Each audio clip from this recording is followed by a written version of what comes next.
Well, I can't tell you how good it is to be in the company of an absolute national treasure that is Paul Gascoigne. We're down in Bournemouth. This is Paul's new life, and a question that everybody in the whole country wants to know is, how are you? Yeah, I'm doing alright, quite good. I'm in a good place. I probably wasn't the 16 months ago, but I am now, you know. I'm enjoying life at the moment and things are going really well. It's up to me really whether I keep it going well or whether, you know, I tend to have a drink and then about a month later I'm keeping it crap again. Yeah. But yeah, I'm enjoying my life. I couldn't ask for anything more what's happening at the moment, and I just got to keep it up.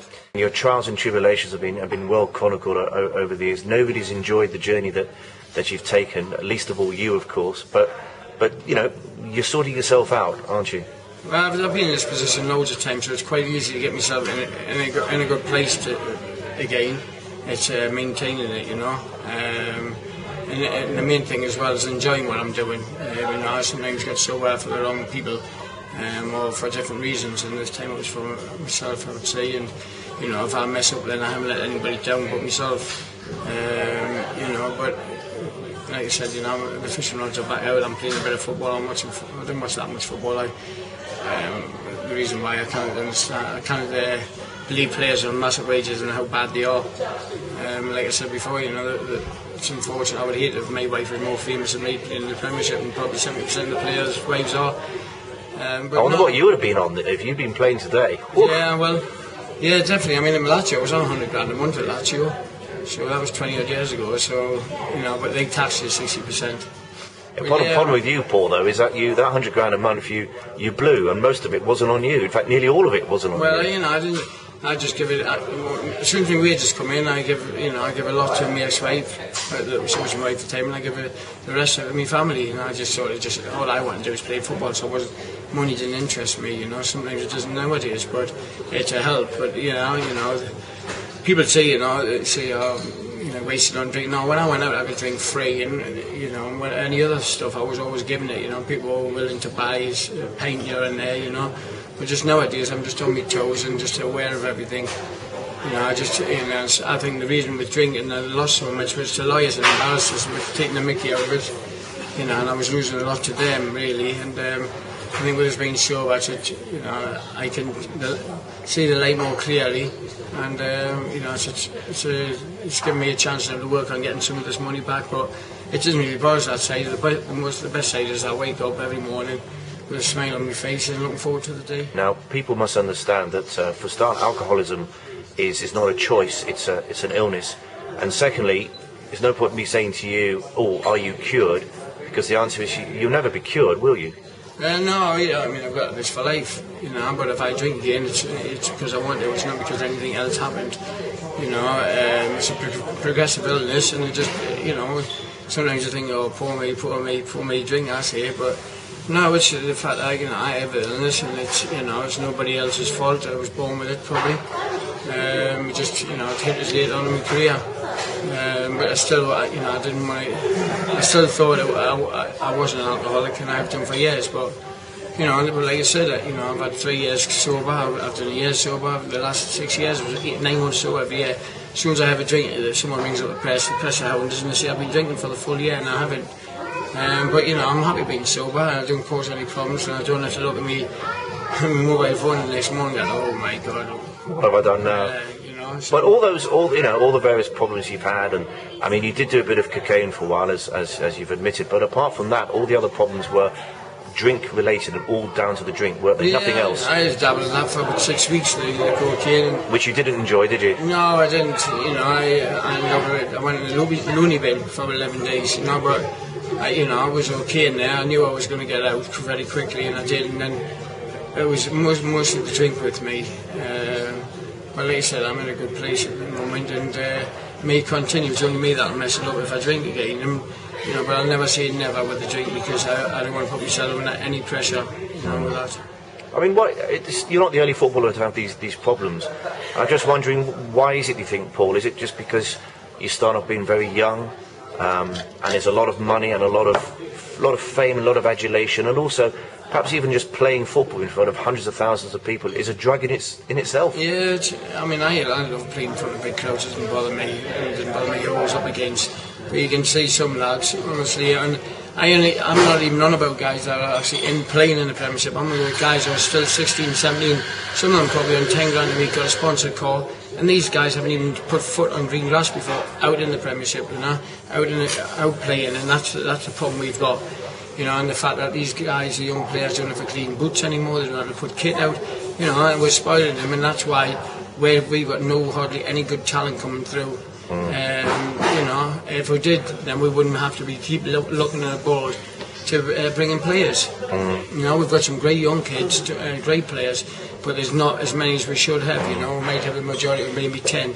We should have about 30, and we haven't, you know. We're all older and wiser now, Paul. If you could go back 20 years, is there any way you could have changed? No, I wouldn't want to change, because the reason I don't want to change is because I don't think if I had changed, I wouldn't be the person I am sitting here today. There is different things I would have changed probably from when I was 35 to 38. Them 3 years was very miserable, you know, and down for me. It's because, you know, I'm missing football, and I was trying to make up football by going to like to Kettering, to Boston, to Burnley, China, to make up for what I had missed, and there was no reason. Because at 35 I was still playing the Premiership and getting Man of Match awards for Edmonton, you know.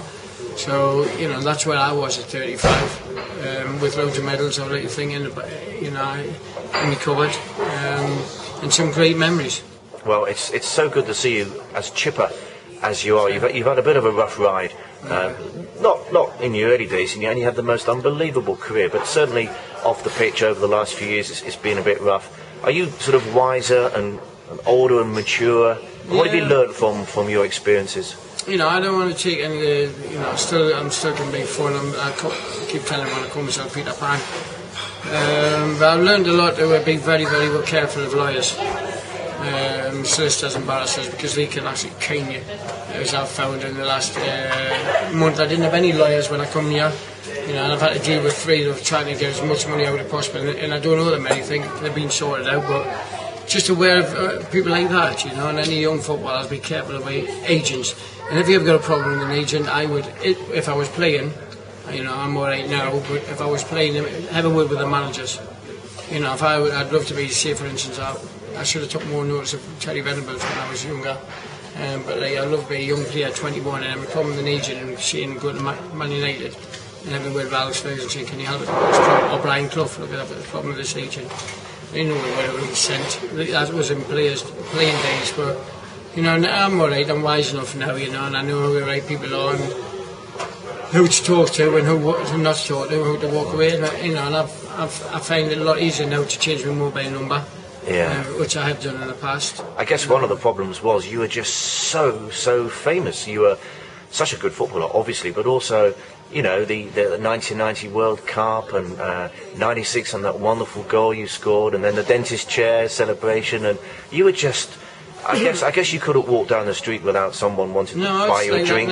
It's like that now. It's not as bad, but it's still horrific. I mean, I was telling Matt, you know, that I was in London and I got the taxi within 10 yards. I'd been photographed 16 times of people on the mobile phones, but I don't mind that, you know. And you know, I've been speaking to Matt, who's going to be my new agent, and you know, he's got some good prospects ahead of us, and it's up to me really. If you know, as long as I keep well, keep looking after myself, and I can go and enjoy all of these things. But doesn't that tell you, Paul, that you know, you're so still sort of loved by the public, and in many ways, the only person who's really had a problem with you is yourself? Yeah, exactly. I mean, I'm easy with the public. Only I know that because I just have to walk down the street, you know, and see what the later is. You know, they're fantastic, and I couldn't have wished for anything more. But at the end of the day, you know, I still have to live my own life, and you know, sometimes I find it difficult. Not living my life, but sometimes I find it difficult. If I need to get something in a hurry, I can't get it. I have to plan it. So if someone says I need to get something on to eat a couple of minutes, I have to leave about half an hour beforehand, because that's how long it'll take us. By the time I've stopped and talked to everybody how the day is going to be. But I don't mind that, because that's the person I am, and I've never changed that side of it, and I never would want to. Tell us about the rehab then, because that's played a big part in your life, hasn't it? Yeah, well, you know, this treatment centre was brilliant, the Providence project, you know, because This is down in Bournemouth. You came down to Bournemouth for rehab. Steve and Carol and that and all the staff were fantastic. And all I had to do was to learn to, because I've done treatment before, but to accept that I've got a problem and the drink problem, and just to try and enjoy myself more, doing different things. Like, you know, I never thought I could play snooker without a drink, or a game of golf, or go to a football match, and being in the lounge afterwards. I've learned to do all that without a drink, and actually I've got to seeing what I've done, you know, and not regretting the next day.